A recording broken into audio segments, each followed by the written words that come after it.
Chers frères et sœurs, amis internautes, nous vous saluons dans le beau et précieux nom de notre Sauveur et Seigneur Jésus.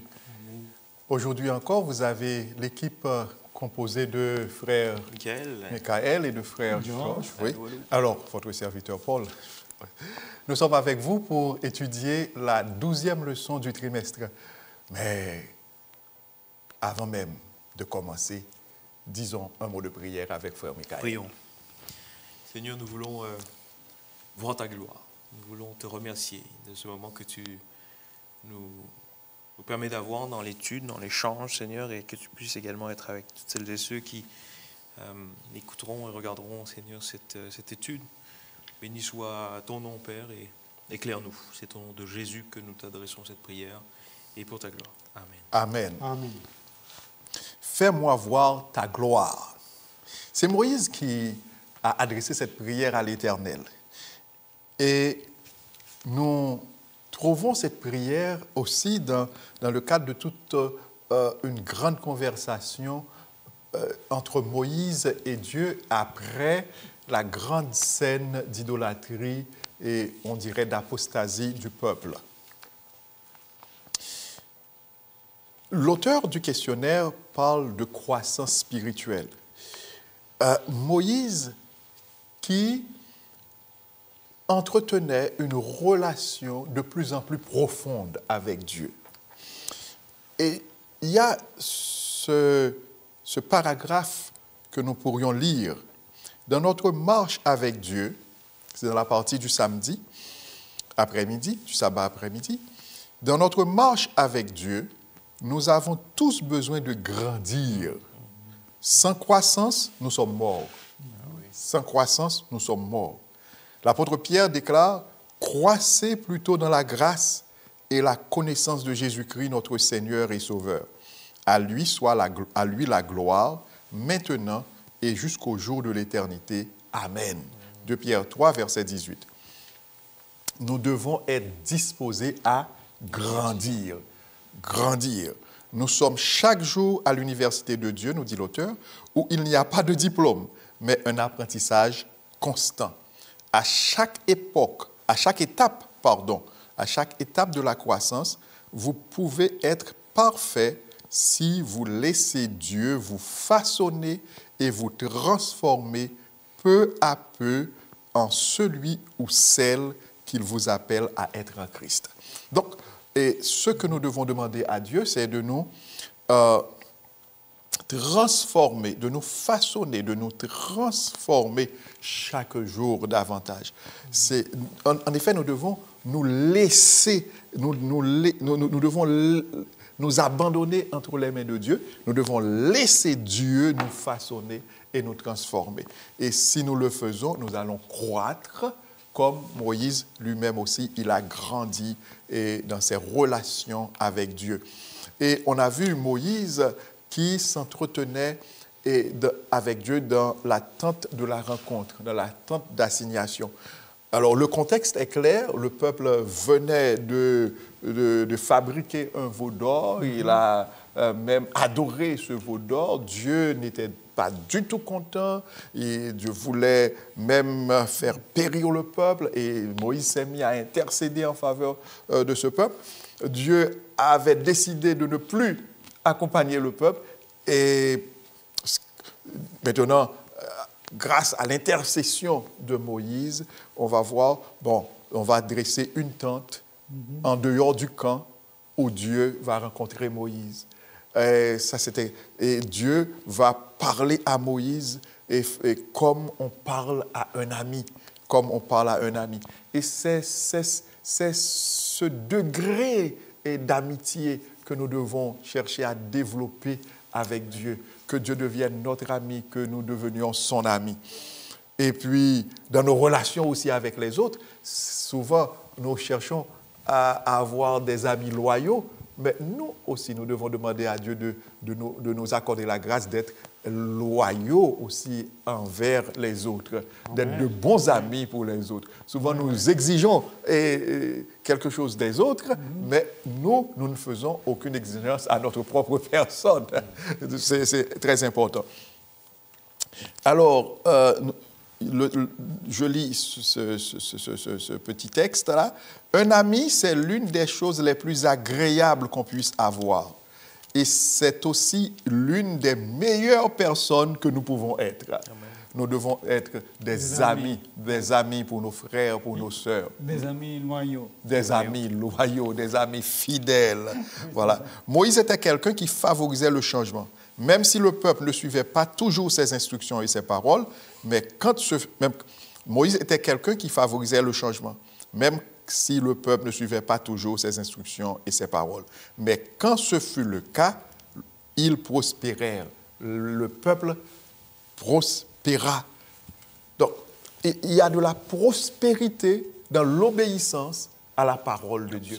Car les paroles que communiquait Moïse au peuple, ce n'étaient pas ses paroles, c'était les paroles de l'Éternel, les paroles de Dieu.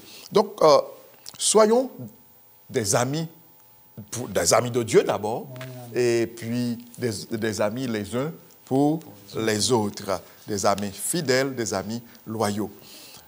Et dans la partie du lundi, Moïse dit « Alors je te connaîtrai ».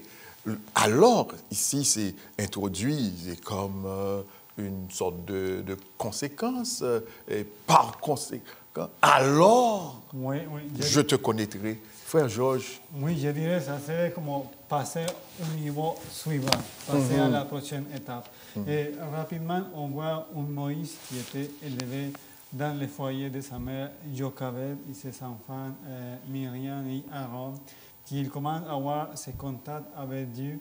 Mais la progression que nous avons de Moïse, c'est qu'on connaît qu'après Moïse, dans le désert de Madian, il va avoir une rencontre spéciale avec Dieu, avec les buissons ardents.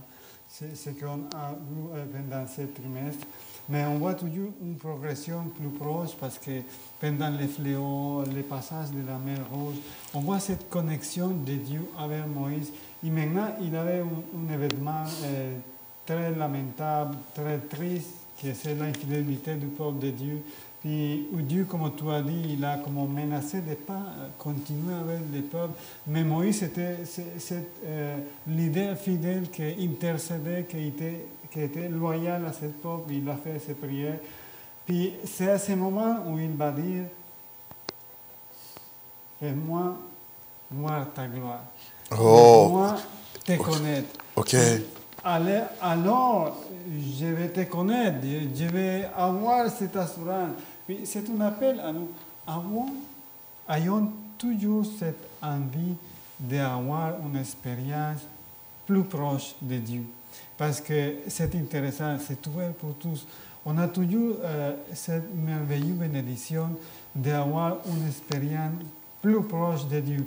Et on voit ça dans la vie de Moïse, parce que c'est exactement ce qui arrive dans la vie de Moïse, c'est que chaque fois, cette amitié, cette relation était plus étroite, était plus grande, profonde. Plus profonde, c'est une bonne définition. Plus profonde, plus solide, puis ça va permettre que Moïse puisse avoir la confiance d'oser faire des demandes à Dieu aussi particulières qu'on ne les lit pas ailleurs dans la Bible. Oui, frère Georges, merci. Nous pourrions lire aussi le texte où se trouve cette parole. C'est dans Exode 33, et à partir du verset 13. Alors, si nous pouvons commencer à partir du verset 12. Moïse dit à l'Éternel. Vous voulez lire pour nous, frère Michael, s'il vous plaît? Exode 33, à partir du verset 12. Moïse dit à l'Éternel, « Voici, tu me dis, fais monter ce peuple, et tu ne me fais pas connaître qui tu enverras avec moi. Cependant, tu as dit, je te connais par ton nom, et tu as trouvé grâce à mes yeux. » Verset 13, « Maintenant, si j'ai trouvé grâce à tes yeux, fais-moi connaître tes voies. » Si j'ai trouvé grâce à tes yeux, fais-moi connaître tes voies. Alors, je te connaîtrai. Alors, je te connaîtrai. Ouais. Fais-moi connaître tes voies, alors je te connaîtrai. En d'autres termes, si nous pouvons continuer pour voir encore plus clair. Fais-moi voir. J'ai trouvé grâce à tes yeux, fais-moi connaître tes voies, alors je te connaîtrai, et je trouverai encore grâce à tes yeux. considère que cette nation est ton peuple. Verset 14, l'Éternel répondit, je marcherai moi-même avec toi et je te donnerai du repos. La réponse de l'Éternel complète la réponse. Je marcherai moi-même avec toi. En d'autres termes, fais-moi connaître tes voies. Alors, connaître les voies de l'Éternel, c'est marcher. Connaître l'Éternel, en d'autres termes, c'est marcher dans les voies de l'Éternel. Fais-moi connaître tes voies.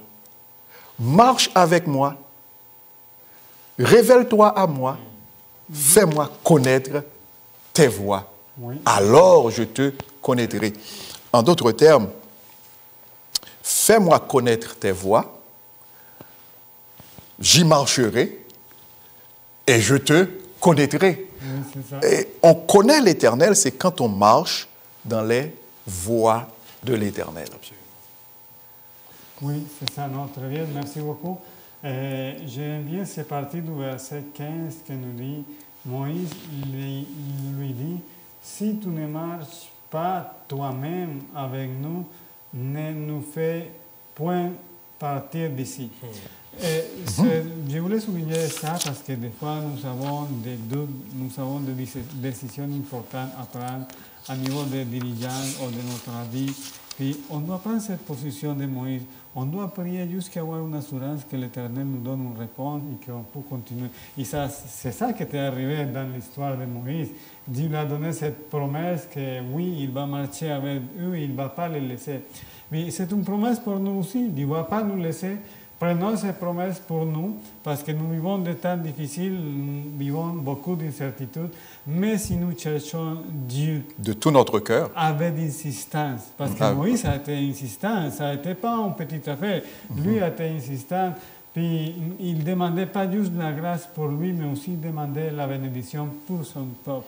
Oh, c'est formidable. Oui, prions-nous aussi pour la bénédiction pour nos frères, pour l'Église, pour que nous pouvons accomplir ces missions. Et pareil que le peuple d'Israël, que nous pouvons arriver jusqu'à la terre promise. Mais avant, il y a une mission à accomplir, que nous pouvons accomplir cette mission. Alors, frère Georges, vos interventions, je les aime beaucoup. Merci. Vous nous dites qu'il n'y avait rien d'égoïste ou d'égocentrique dans la démarche de Moïse. Oui, c'est ça. Toute sa démarche, là, il l'entreprenait pour le peuple.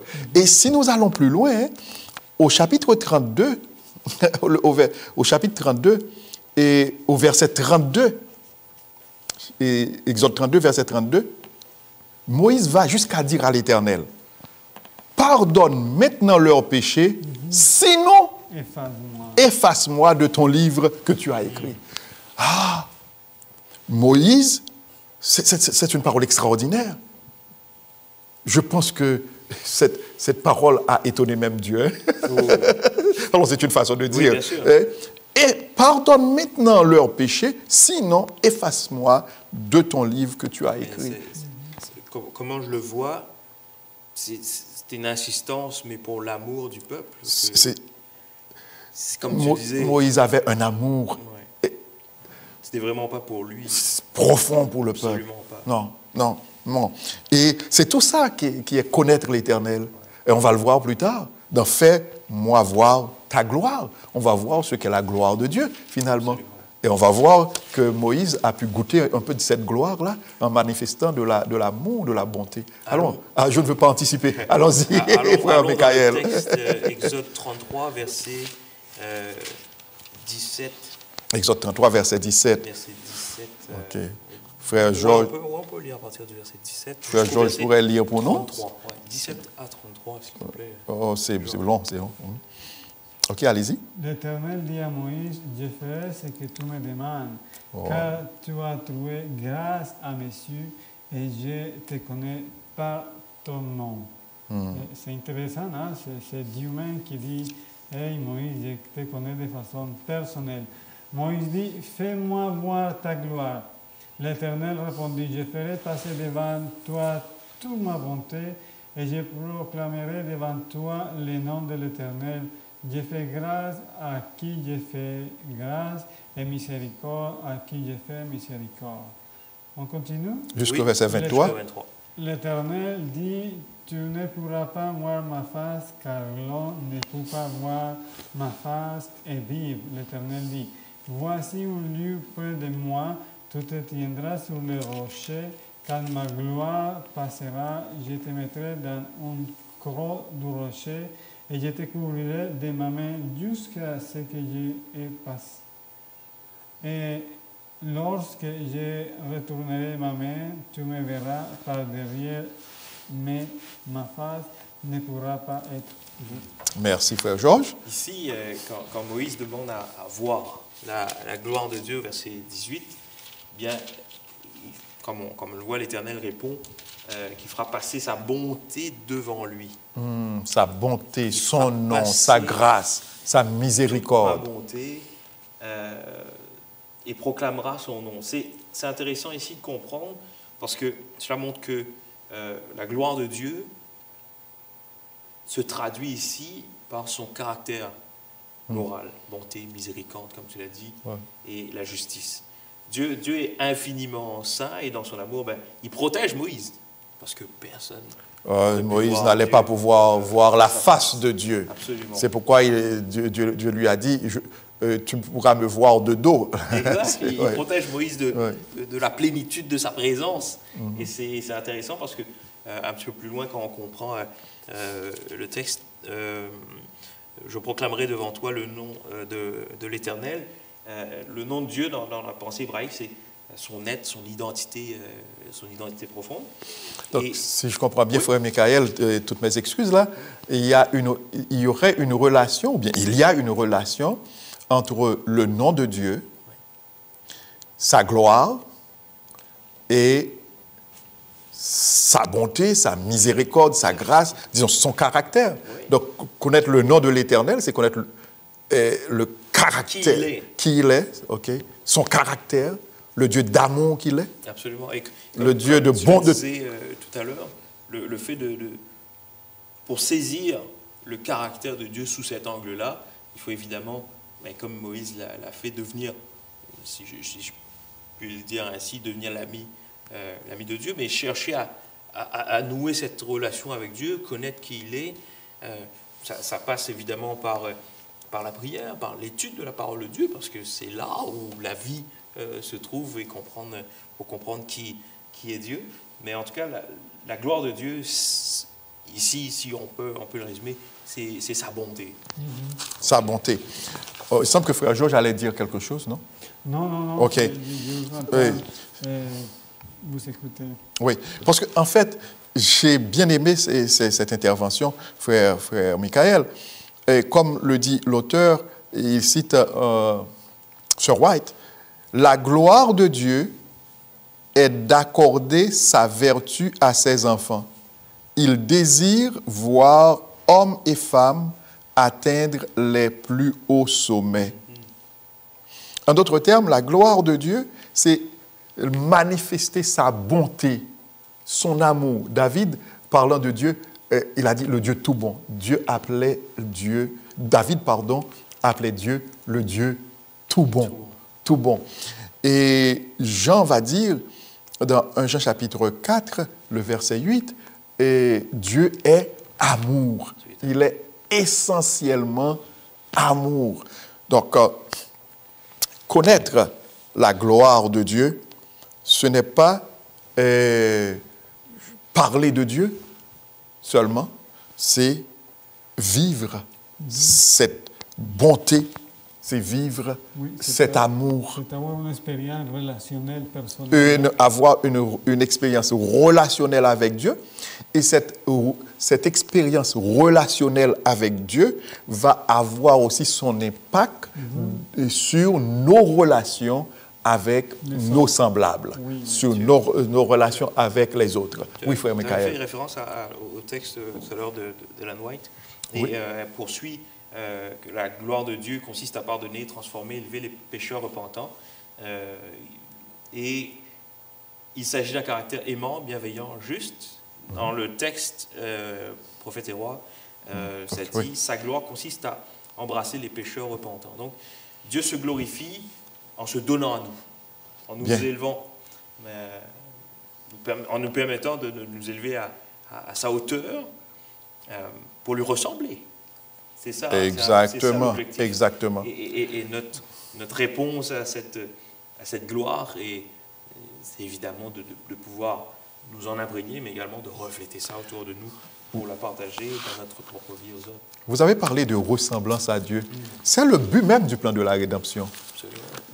Au commencement, Dieu créa l'homme à son image et à sa ressemblance. Exact. Et puis le péché nous a fait perdre cette ressemblance. Et l'apôtre Paul va nous dire dans Romains chapitre 8, le verset 29,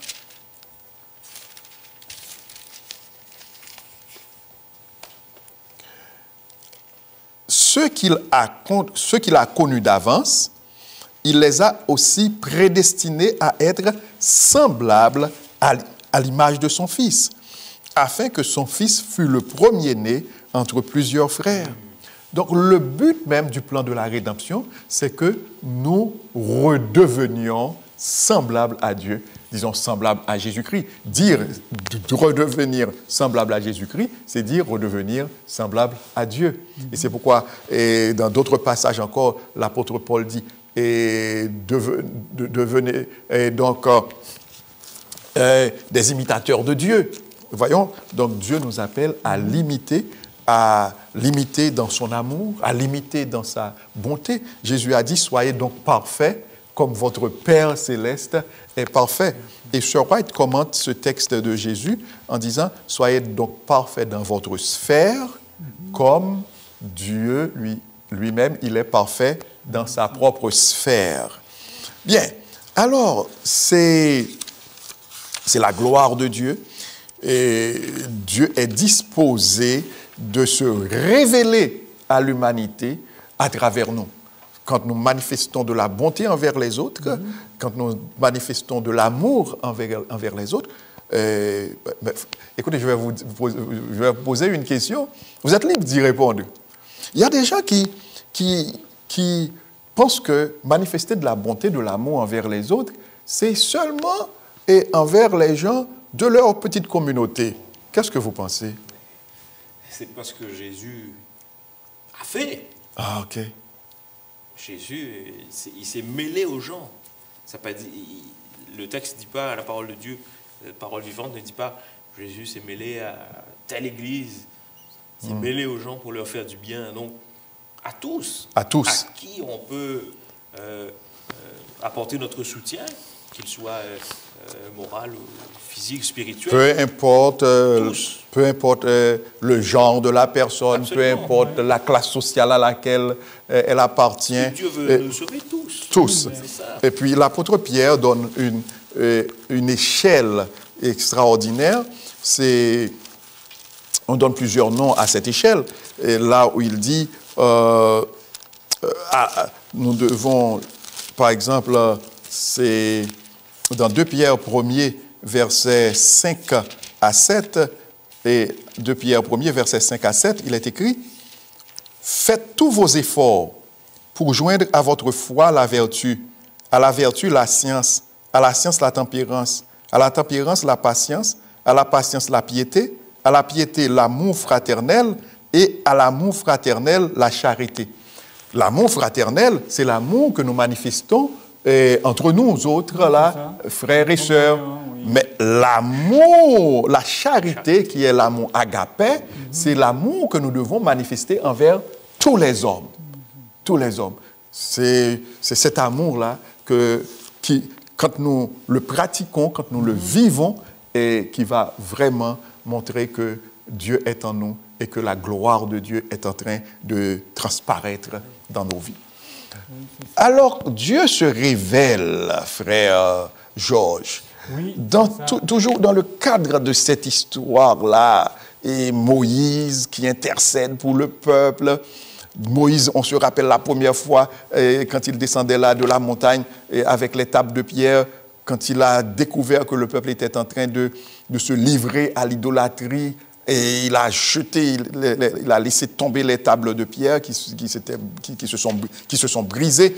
Et après, on va voir Moïse qui va intercéder auprès de Dieu, qui va tenir ferme là pour que Dieu accompagne le peuple. Et puis, Dieu, il va demander à Dieu de voir sa gloire, de lui révéler sa gloire. Et après, Dieu va faire quelque chose de très spécial que l'auteur appelle une révélation. L'auteur du questionnaire voit dans ce que Dieu va faire là une révélation. Oui, Qu'est-ce que vous voulez nous en dire? Ici, dans cette version, ça dit la auto-révélation de Dieu. Oui. J'aime bien ça parce qu'on doit mettre les choses un peu en contexte. Et c'est que Dieu est Dieu. Il est Parfait. dehors de ce que nous connaissons parce que Dieu n'est pas limité ni par l'espace, ni par le temps, ni par la matière, comme nous le sommes, parce qu'on est limité pour le temps, l'espace et la matière, mais Dieu est de là. Ça veut dire que ce que nous connaissons de Dieu et ce que nous pouvons connaître de Dieu, c'est qu'il s'est auto-révélé lui-même pour nous. C'est pour ça que c'est important que nous soyons révérents dans notre approche de Dieu, en toujours sachant que notre niveau est là, vraiment là, puis Dieu est là, mais il voulait se manifester avec nous de sa propre volonté. Et on va lire les versets parce que je vous invite à lire Exode 34. On va lire à partir du verset 4, s'il vous plaît. On va lire... Moïse tailla 2 tables de pierre comme les premières. Il se leva de bon matin et monta sur la montagne de Sinaï, selon l'ordre que l'Éternel lui avait donné.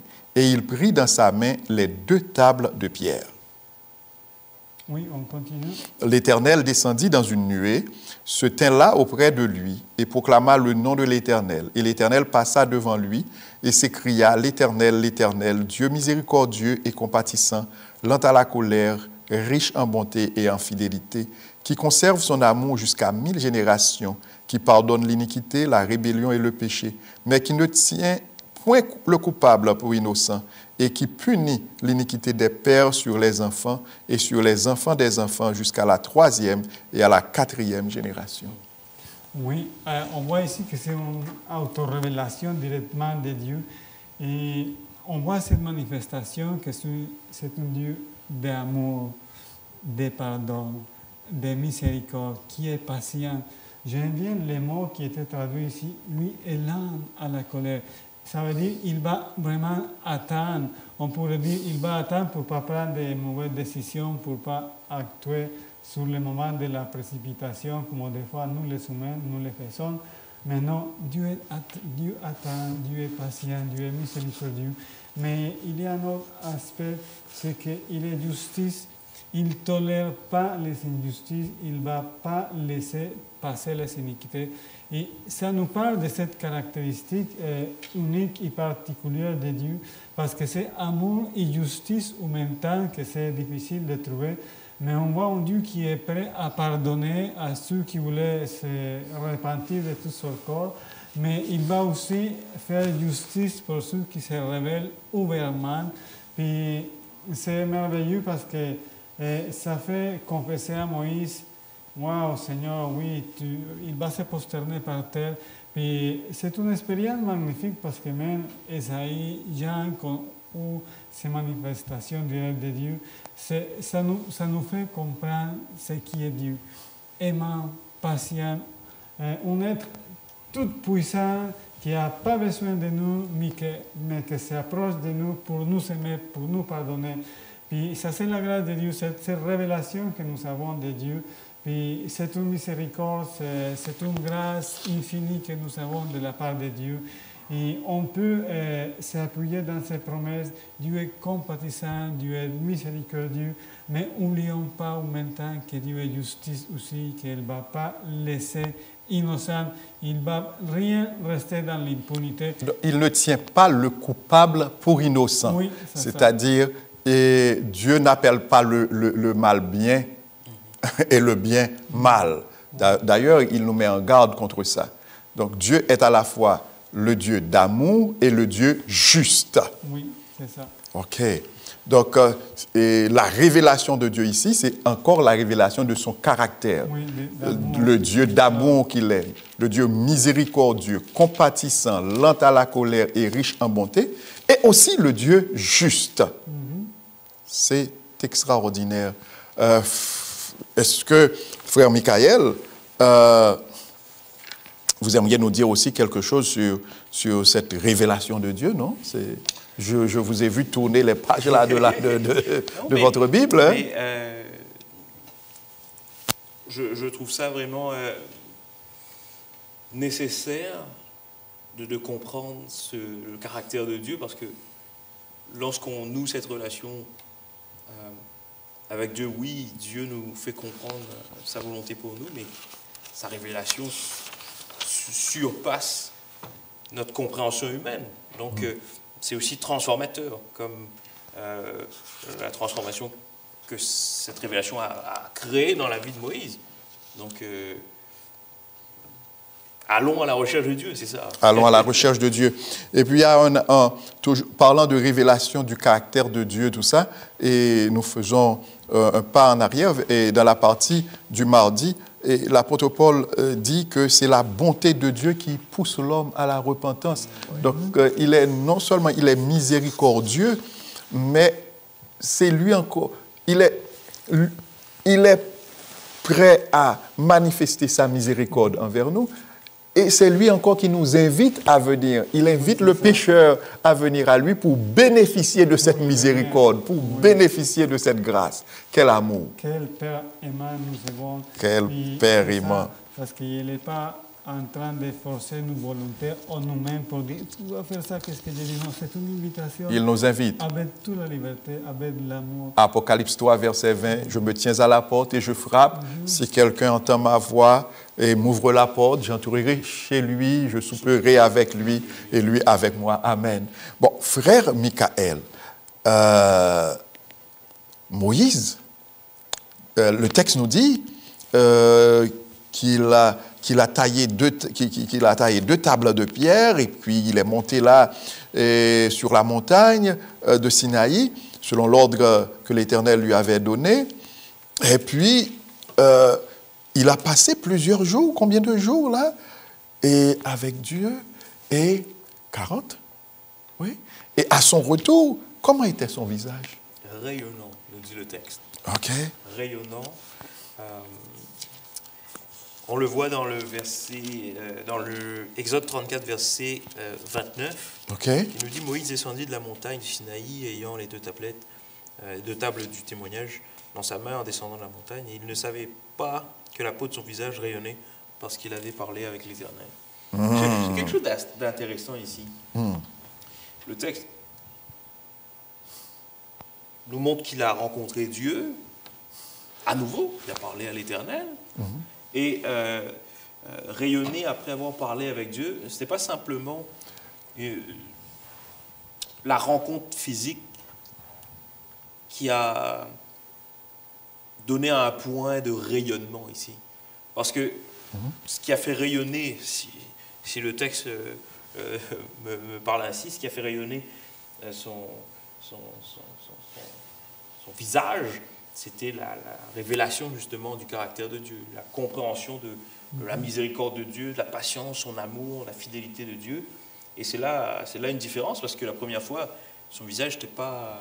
Le texte ne dit pas que son visage était rayonnant. Donc ici, c'est vraiment la différence, c'est la révélation. Tu sais, Moïse a tellement absorbé cette révélation, pas seulement avec ses oreilles, mais là avec son cœur. Là. Il a absorbé ce caractère de Dieu et il a été transformé directement de l'intérieur. Je ne sais pas scientifiquement comment on peut l'expliquer. On ne pourrait pas expliquer ça, mais, parce que ça va être dehors. Exact, mais ici lui-même, il ne savait pas que son visage était rayonnant.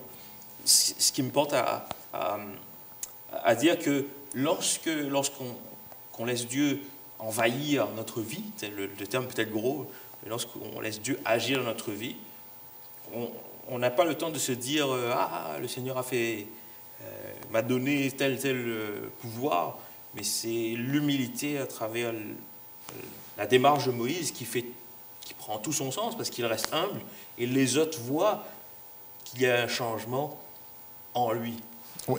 Mais il y a aussi le verset 28 qui dit, frère Michael, Moïse fut là avec l'Éternel 40 jours et 40 nuits. Il ne mangea point de pain, il ne but point d'eau, et l'Éternel écrivit sur les tables les paroles de l'Alliance, les 10 paroles. Mais Moïse fut avec l'Éternel 40 jours et 40 nuits, et avec toutes les bonnes explications que vous venez de donner, et j'ai compris aussi que quand on reste, quand on demeure dans la présence de Dieu, on ne peut s'empêcher d'être imprégné de la gloire de Dieu. On ne peut empêcher que la gloire de Dieu se projette sur nous. Vous voyez, et puis la projection de la gloire de Dieu sur nous va se projeter aussi. Elle n'a pas fait paraître sa fin. Oui, c'est comme... Essayons d'imaginer un instant, essayons d'imaginer 40 jours sans manger, c'est sûr qu'on sortirait là un peu fatigué. Ouais. Tandis que là, ça n'a pas apparu et c'était... Mais il était... En plus, rayonnant. Il était en présence de la... Je dirais en présence de la source de la vie. Il était en présence de la vie, de la vie. Jésus dit, je suis le chemin, la vérité et la vie. Voyons, donc Dieu est la vie, Dieu est la source de la vie. Moïse était là dans la présence de Dieu. Et si nous lisons bien Exode 33, Exode 34, nous allons découvrir que la présence de Dieu, si vous me permettez, je dirais, était comme une obsession pour Moïse. Moïse tenait à avoir la certitude, l'assurance, la certitude que Dieu était avec lui. À plusieurs reprises, il va dire, et si tu ne marches avec nous, il ne souhaitait nullement faire un pas sans la présence de Dieu. Sans la présence de Dieu. Et frère Georges l'a dit tout à l'heure, en tant que chrétiens, nous devons toujours chercher à avoir l'assurance que Dieu est avec nous dans nos décisions, dans tout ce que nous faisons. Nous devons chercher à avoir l'assurance que Dieu est avec nous. Et Moïse, lui, il ne voulait du tout aller sans Dieu. Dieu lui avait dit qu'il enverrait son ange avec eux. Non, pas un ange. Toi-même. Toi-même. 2 Corinthiens 3, 18 est intéressant, qui nous dit nous tous qui, le visage découvert, contemplons comme dans un miroir la gloire du Seigneur, nous sommes transformés en la même image de gloire en gloire, comme par le Seigneur l'Esprit. Vous avez introduit un point extraordinairement important. Ça, c'est la formule biblique pour devenir rayonnant comme Moïse. Mais reprenez pour nous le texte, s'il vous plaît, frère Michael. Et 2 Corinthiens 3, verset 18. Nous tous qui, le visage découvert, contemplons comme dans un miroir la gloire du Seigneur, nous sommes transformés en la même image, de gloire en gloire, comme par le Seigneur l'Esprit. Comment contempler Jésus pour que nous puissions devenir aussi rayonnants que Moïse? Aujourd'hui, nous n'avons pas le mont Sinaï. Non, mais nous avons le témoignage de Jésus. Amen. Et la parole écrite. Souvent, enfin, j'avais déjà entendu quelqu'un dire, si, je ne sais plus si c'était vous, frère Paul, ou quelqu'un d'autre, si quelqu'un veut connaître Jésus, dites à cette personne de lire un des 4 évangiles. Bon, je ne sais pas, peut-être que ce n'était pas moi. Je ne sais plus. Mais voilà, pour saisir qui est Jésus, pour refléter Jésus-Christ, nous devons nous plonger dans sa parole, son histoire, dans sa parole, ouais. pour comprendre qui il est. Et les évangiles pour le contempler. Nous transforment. Jean 5, verset 39, et Jean 5, verset 39 apporte, je dirais, pas un élément, mais apporte la réponse même. Oui, Jean 5, verset 39. 39, que nous dit Jean 5, verset 39. Oui. Nous lisons ceci. Vous sondez les Écritures parce que vous pensez avoir en elles la vie éternelle. Ce sont elles qui rendent témoignage de moi. Oui. Donc, si nous voulons connaître Jésus, si nous voulons contempler Jésus, une seule chose. Sonder les Écritures. Pas sonder les Écritures juste pour pouvoir en parler, parce qu'il y a différence entre parler de Dieu et connaître Dieu. Ah oui. Pour la transformation. Ou dire pour des la choses sur Dieu, sanctification. dire des choses sur Dieu et vivre une vie de communion Oui, c'est ça. et avec Dieu. Et la leçon nous invite cette semaine à mener une vie de relation intime avec Dieu. Et merci frère Georges, une relation qui va croissant. Une relation d'amitié qui va croissant. Une relation qui croît chaque jour davantage. Et nous pouvons le voir. Au commencement, Moïse a dit, « Fais-moi connaître tes voies. Alors je te connaîtrai. » Mais plus tard, il va dire, « Fais-moi voir ta gloire. » Ce qui veut dire, connaître les voies de Dieu ne suffit pas. Même marcher dans les voies de Dieu ne suffit pas. C'est extraordinaire, hein? Incroyable. Si on marche dans les voies de Dieu, on pourrait dire, ah, ça suffit, je connais les voies de Dieu, j'y marche, eh bien, ça suffit. Tout va bien. Mais non, il faut aller plus loin encore. Il faut non seulement connaître les voies de l'Éternel, non seulement marcher dans les voies de l'Éternel, mais il faut marcher dans les voies de l'Éternel avec la gloire de l'Éternel. Les pharisiens, oui, les pharisiens pensaient qu'ils marchaient dans les voies de l'Éternel, mais avec un cœur dur, un cœur sans amour, un cœur hypocrite, un cœur sans miséricorde. Si c'est ainsi que nous marchons dans les voies de l'Éternel, là, ça ne marche pas. Ça ne marche pas. Nous ne connaissons pas encore l'Éternel. Nous ne connaissons pas encore l'Éternel. Donc, bien aimé, je ne sais pas si frère Georges avait un dernier mot à ajouter, non? Et frère Michael? Je dirais que contemplons Jésus par la foi. Amen. Pour trouver cette transformation. Cette transformation. Oui, oui, oui. Et c'est l'apôtre Paul qui dit dans Hébreux 12, qui nous invite à fixer nos regards sur Jésus, le chef et le consommateur de notre foi. Hébreux 12, verset 1er. Nous donc aussi, puisque nous sommes environnés d'une si grande nuée de témoins, les grands héros de la foi, rejetons tout fardeau et le péché qui nous enveloppe si facilement et courons avec persévérance dans la carrière qui nous est ouverte, ayant les regards sur Jésus, le chef et le consommateur de notre foi. Donc, bien-aimés frères et sœurs, fidèles et aimables internautes, nous sommes vraiment contents d'avoir vu avec vous cette leçon si extraordinaire que nous pourrions retitrer « La croissance spirituelle de Moïse ». Et aujourd'hui aussi, Dieu nous invite à mener une vie de croissance. Nous ne devons pas être des chrétiens rabougris, des chrétiens chétifs. Nous devons croître dans la foi. Nous devons passer du stade de connaître les voies de l'Éternel à pratiquer, marcher dans les voies de l'Éternel. Et là encore, nous ne devons pas y rester. Nous devons continuer. Nous devons aller jusqu'à voir la gloire de Dieu. Laisser la gloire de Dieu nous imprégner. L'amour, la miséricorde, la grâce de Dieu, tout ça doit nous imprégner.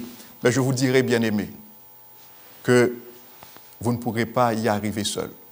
Moi, je ne peux pas y arriver seul. Frère Michael non plus, frère Georges non plus. Non. Mais grâce à la puissance du Saint-Esprit de Dieu, nous y arriverons. C'est le moment de terminer. Nous avons étudié la leçon 12. Fais-moi voir ta gloire. Puisse Dieu nous faire voir sa gloire. Et un jour, nous le verrons face à face. Absolument. Moïse n'a pas pu voir sa face. Et nous ne pouvons pas non plus voir sa face aujourd'hui. Mais bien aimés, si nous marchons dans ses voies, si mieux encore, nous pratiquons l'amour, la miséricorde, le pardon, si nous cherchons à cultiver le caractère même de Dieu, eh bien, un jour, nous pourrons voir sa face et nous vivrons avec lui pendant toute l'éternité. C'est qui est-ce qui a prié? Oui, c'est moi qui vais prier maintenant. Ah, c'est OK, frère Georges. Seigneur, on te fait aussi la prière de Moïse. Fais-nous voir ta gloire pour être transformé, pour te connaître et pour changer complètement à tel point que nous pouvons refléter ton amour sans le savoir. Oh Seigneur, qu'on a besoin de cette transformation et de cette grâce dans nos vies pour que nous pouvons attirer des autres personnes à toi parce que c'est toi le seul Dieu d'amour, de miséricorde et de justice. Et nous te prions dans le puissant nom de Jésus. Amen. Amen. Amen. Au revoir, frère Georges. Au revoir. Au revoir, frère Michael. Au revoir, chers internautes.